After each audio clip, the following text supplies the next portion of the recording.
안녕하세요. 마취과 의사 선생님들. 오늘도 Anesthesia and Perioperative Medicine 채널에 오신 것을 환영합니다. Thank you for joining us today on the Anesthesia and Perioperative Medicine channel. Willkommen auf dem Kanal für Anästhesia und Perioperative Medizin. Gracias por acompañarnos hoy en el canal de Anestesia y Medicina Perioperatoria. आज एनेस्थीसिया और पेरीओपरेटिव मेडिसिन 채널 पर हमारे साथ जुड़ने के लिए धन्यवाद. 오늘 이 시간에는 혈관 내 대동맥류 재건술, 그러니까 EVAR와 TIVAR의 마취 관리에 대해서 아주 깊이 있게 다뤄보려고 합니다. 오늘 저희가 준비한 내용은요, EVAR, TIVAR의 기초 개념부터 아주 복잡한 합병증 관리까지 주술기 관리의 A to G를 모두 다룰 예정입니다. 지금 보시는 이 이미지가 이 시술의 핵심 원리를 정말 잘 보여주는데요. This brilliantly illustrates the core concept of excluding the aneurysm from circulation. 스텐트 그래프트라는 기구를 이용해서 부풀어 오른 동맥류를 혈액순환으로부터 완전히 차단시키는 거죠. 이 혁신적인 방법이 대동맥류 치료의 패러다임을 완전히 바꿔놓았습니다. 자, 오늘 세션의 전체적인 흐름을 한번 볼게요. We've structured today's session to follow the entire patient journey. 시술의 기본 개념부터 시작해서 수술 전 준비, 수술 중 마취 전략, 그리고 수술 후 중환자 관리까지 순서대로 쭉 살펴볼 거고요. 마지막으로는 발생 가능한 합병증 관리와 핵심 요약으로 마무리하겠습니다. 그럼 첫 번째 파트, 바로 현대적 접근법인 EVAR와 TEVAR에 대해서 알아보겠습니다. First, we'll establish the fundamental problem of aortic aneurysms and the principles of endovascular repair. 대동맥류가 도대체 왜 위험한 건지, 그리고 이 혈관 내 재건술이 어떤 원리로 작동하는지 그 기본부터 확실하게 짚고 넘어갈게요. 이 개념을 이해하는 게 모든 마취 관리의 진짜 출발점이거든요. 대동맥류를 왜 소리 없는 살인자라고 부르는지 이 차트가 아주 명확하게 보여줍니다. 보시면 아시겠지만 동맥류 직경이 커질수록 파열 위험이 정말 기하급수적으로 증가해요. It is a silent but deadly condition. 특히 6cm를 넘어가면 연간 파열 위험이 최대 25%까지 치솟을 수 있기 때문에 정말 치명적인 결과를 막기 위해서는 적극적인 개입이 꼭 필요합니다. 이와는 아시다시피 전통적인 개복 수술에 비해서 훨씬 덜 침습적인 less invasive한 대안이죠. 환자가 받는 생리적 스트레스나 출혈량, 회복 시간을 눈에 띄게 줄일 수 있다는 아주 큰 장점이 있습니다. However, it introduces unique challenges like endoleaks and requires lifelong surveillance. 엔도리크 같은 이 시술만의 독특한 합병증이 생길 수 있고 평생 추적 관찰이 필요하다는 점도 우리가 꼭 기억해야 할 부분입니다. 이 시술의 우아함은 바로 이 최소 침습적인 특성이 있어요. The elegance of the procedure lies in its minimally invasive nature, treating the pathology from within the vessel itself. 과정은 간단 명료합니다. 대퇴동맥으로 접근해서 스텐트 그라프트를 동맥류 위치까지 전달하고 거기서 배치한 다음 마지막으로 혈류가 잘 차단되었는지 확인하는 거죠. 이 4단계를 거쳐서 배를 열지 않고도 대동맥류를 효과적으로 치료할 수 있는 겁니다.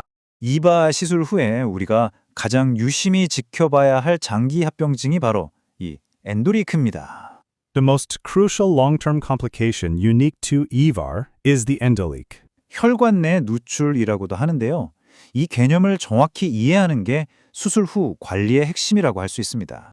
자, 엔도리코는 크게 4가지 타입으로 나눌 수 있어요. 타입 1은 그라프트 끝부분에 밀봉이 제대로 안 됐을 때, 타입 2는 다른 혈관 가지들로부터 피가 역류해서 들어올 때 생기는 겁니다. Both type I and 3 are high pressure leaks and often require immediate intervention. 특히 동맥류에 직접적으로 높은 압력을 가하는 타입 1과 3은 파열 위험이 아주 높아서 즉각적인 조치가 필요한 응급 상황일 수 있습니다. 자, 이제 본격적으로 마취 관리 프로토콜로 들어가 보겠습니다. 첫 번째 단계, 수술 전 계획과 최적화 단계입니다. Now, we move to the first phase of our protocol, the preoperative blueprint, where meticulous planning prevents postoperative complications. 성공적인 수술을 위한 청사진을 그리는 이 단계에서 얼마나 꼼꼼하게 준비하느냐가 수술 후 합병증을 막는 가장 중요한 열쇠가 됩니다. 이바알 TIVAR 환자들은 대부분 심각한 동반 질환을 가지고 있는 경우가 많죠. These patients often present with significant comorbidities. 그래서 수술 전에 각 장기 시스템별로 아주 철저하게 평가하고 기능을 최적화해서 우리가 조절할 수 있는 위험 요인들은 최대한 줄여야 합니다. 특히 심장, 폐, 신장 기능이 우리의 주된 관심사가 되겠습니다. 항응고제 관리는 정말 출혈과 혈전 사이에서 아슬아슬하게 줄타기 하는 것과 같아요. Managing anticoagulation is a critical balancing act, especially when considering the need for a cerebrospinal fluid drain. 특히 TVAR에서 척수 보호를 위해 CSF drain을 고려한다면 훨씬 더 신중해야 하고요. 그래서 외과, 심장내과와 긴밀하게 협의하는 과정이 absolutely essential합니다. 이제 수술실로 들어가 보겠습니다. In the operating room, our focus shifts to execution. 이 공간에서 우리 마취과의 최우선 목표는 시술 중에 환자의 혈액학적 안정을 유지하고 뇌나 심장, 척수 같은 아주 중요한 장기들을 안전하게 보호하는 겁니다. 안전한 수술을 위해서 포괄적이고 침습적인 모니터링은 그냥 기본 중의 기본이죠. Comprehensive invasive monitoring is the cornerstone of safe intraoperative management. 급격한 혈액학적 변화에 바로바로 대응할 수 있도록 만반의 준비를 갖춰야 합니다. So, the crucial point is that you must be prepared for hemodynamic shifts. 특히 오른쪽 동맥 라인을 선호하는 이유는 좌측 쇄골화 동맥이 스텐트로 덮일 가능성에 대비하기 위함이고 TEE는 스텐트 위치 확인과 심기능 평가에 정말 중요한 역할을 하죠.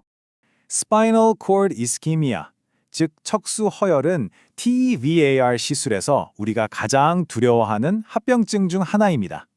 What's really interesting about this is how we use a multimodal approach to prevent it.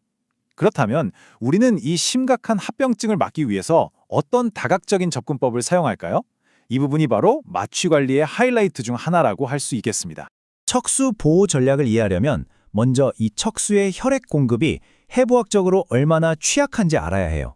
Understanding the vulnerability of the spinal cord's blood supply, particularly the artery of Adam Kivitz, is key. 특히 척수 아랫부분의 혈액 공급을 거의 혼자 담당하는 아담 키비치 동맥의 중요성을 아는 게 핵심입니다. 이 동맥이 스텐트 그래프트에 덮이게 되면 척수 허혈 위험이 급격하게 올라가게 됩니다. 그래서 우리의 핵심 전략은 척수 관료압, 즉 SCPP를 최적화하는 겁니다.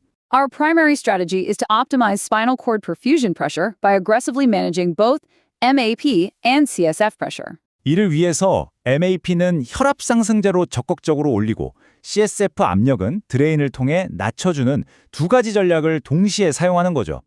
SCP는 MAP에서 CSF 압력을 뺀 값이니까 결국 척수로 가는 혈류를 최대한 보장하는 게 우리의 목표입니다. 자, 수술이 성공적으로 끝났습니다. 이제 환자는 ICU로 옮겨지고 수술 후 관리 단계가 시작됩니다. Let's move to the post-operative phase, where the focus is on a smooth transition of care, vigilant monitoring, and system-specific management. 이 시기에는 원활한 인계, 철저한 감시, 그리고 각 장기 시스템별 관리에 온전히 집중해야 합니다. ICU에서 가장 중요한 건 뭐니 해도 즉각적인 신경학적 평가입니다. In the ICU, immediate neurological assessment is paramount. 수술 중에 시작했던 척수 보호 전략을 그대로 유지하면서 기계 환기로부터 가능한 한 빨리 벗어나는 걸 목표로 해야죠. 특히 환자의 다리 운동 기능을 자주자주 확인해서 지연성 하반신 마비에 아주 작은 징후라도 절대 놓쳐서는 안 됩니다. 신경학적 감시 외에도 혈력학적 안정성 유지, AKI 예방, 그리고 잠재적인 혈액응고 장애 관리가 수술 후 관리의 또 다른 큰 축입니다. Hemodynamic stability, prevention of AKI, and management of potential coagulopathy are the other major pillars of postoperative care. 특히 CSF drain을 제거하기 전에는 출혈 위험을 최소화하기 위해서 환자의 응고 상태를 반드시 정상화해야 한다는 점 잊지 마세요. 우리가 아무리 최선을 다해도 합병증은 언제든 발생할 수 있죠. This section is about contingency planning, addressing the what ifs. 이 섹션에서는 예측 불가능한 만약의 상황에 대비하기 위한 우리의 비상 계획, 즉 합병증 관리에 대해서 이야기해 보겠습니다. 만약 지연성 하반신 마비가 의심된다면 정말 1초도 지체할 시간이 없습니다. 이 알고리즘을 즉시 시작해야 합니다. MAP를 100, 115 mmHg까지 올리고 CSF 압력을 더 낮추고 필요하면 만니톨이나 덱사메타손 같은 약물도 투여해야 합니다. 이건 정말 시간과의 싸움이에요. 빠른 대응만이 신경학적 회복 가능성을 조금이라도 높일 수 있습니다. 자, 다시 엔도리크로 돌아와서요. 각 타입별 관리 전략을 한번 보시죠. Here is a detailed breakdown of all endoleak types. 핵심은 동맥류 파열 위험도에 따라서 대응이 완전히 달라진다는 겁니다. 동맥류 낭에 직접적인 고압을 전달하는 타입 1과 3은 긴급한 조치가 필요하지만 가장 흔한 타입 2는 동맥류가 더 커지지만 않는다면 보존적으로 지켜보는 경우가 많습니다. 이 외에도 전신염증 반응인 PIS, 급성 신손상, 뇌졸중, 그리고 사지를 위협할 수 있는 접근 부위 합병증 같은 다른 문제에 대해서도 항상 경계를 늦추면 안 됩니다. We must also be vigilant for a constellation of other potential issues. 이런 합병증 하나하나가 환자의 회복 과정에 아주 큰 영향을 미칠 수 있거든요. 자, 이제 마지막으로 지금까지 다룬 이 모든 복잡한 정보들을 실제 임상 현장에서 바로 적용할 수 있는 몇 가지 핵심 원칙으로 요약하고 정리해 보겠습니다. Finally, let's synthesize this complex information into a set of core principles for clinical practice. 성공적인 EV, AVR, TVAR 관리는 결코 어느 한 가지 조치만으로 이루어지는 게 아닙니다. Successful outcomes are not the result of one single action, but a sustained, multidisciplinary commitment to a systematic and meticulous care protocol. 수술 전부터 후까지 이어지는 체계적이고 세심한 프로토콜에 대한 외과, 마취과, ICU 등 다학제팀 모두의 헌신이 만들어내는 합작품인 거죠. 이 분야는 정말 빠르게 발전하고 있어요. As endovascular technology continues to evolve, 우리는 앞으로 훨씬 더 복잡한 케이스들을 마주하게 될 겁니다. 그에 맞춰 우리의 마취 전략은 또 어떻게 진화해야 할까요? 오늘 EVAR, TVAR 관리에 대한 이 심층 분석에 함께 해주셔서 정말 감사합니다. We hope this detailed explainer serves as a valuable resource in your clinical practice. 이 내용이 선생님들의 임상에 귀중한 자산이 되기를 바랍니다.